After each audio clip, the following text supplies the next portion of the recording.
Welcome to Growth at the Pace of Trust. I'm your host, Kawtar El Alaoui, and today I want to tell you how this began. This podcast was not part of a strategic plan. It didn't come from a whiteboard or a long-term roadmap. It began in a moment of change, a moment I didn't expect.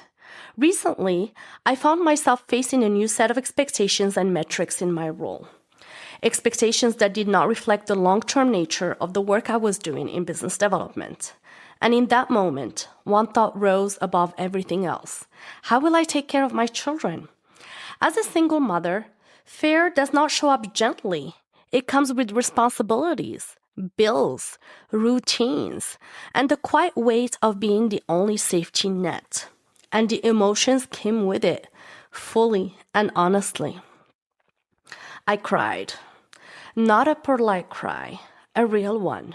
The kind that comes when a chapter shifts before you feel ready. When the tears stopped, I took a shower, not because it was routine, but because I needed to reset. Water can clean the body or steady the spirit. That day, it did the second. Somewhere between the steam and the silence, a truth surfaced, not from fear, but from faith. In Arabic, we say, لَعَلَّهُ خَيْرٌ, which translates to, perhaps this is for the best, or perhaps there is goodness in this moment, even if I cannot see it yet. It is not resignation, it is trust. Soon after, the man who loves me looked at me with calm certainty and said, "You don't have to carry this alone. I will support you while you find your next step." And that reminded me of something important. When life feels dark, it is never fully dark. There is always a person, a moment, or a whisper from God that reminds us the story is not finished. As I sat with that clarity, another realization emerged. Maybe this was not rejection. Maybe it was redirection. I had options. I could apply for another role, relocate, start over, repeat the same cycle. But none of that felt aligned. What felt right was building something of my own, not just a job, a calling. Originally, I thought that calling would begin with a book. I wrote the prologue, raw and honest, and I shared it with a former colleague.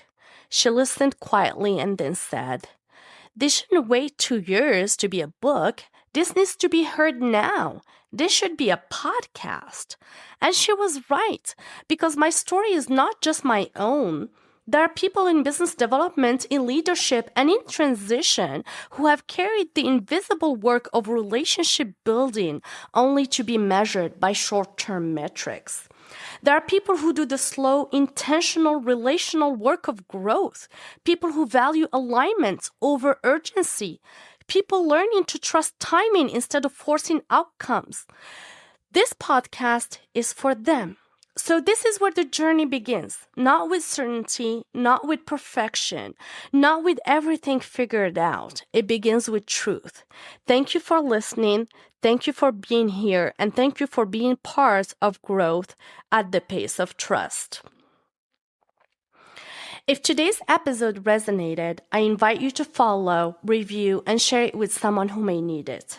And as you move through your own season of growth, hold on to this. You are not late. You are not behind. You are right on time. Growth does not need to be rushed. It unfolds at the pace of trust. Until next time.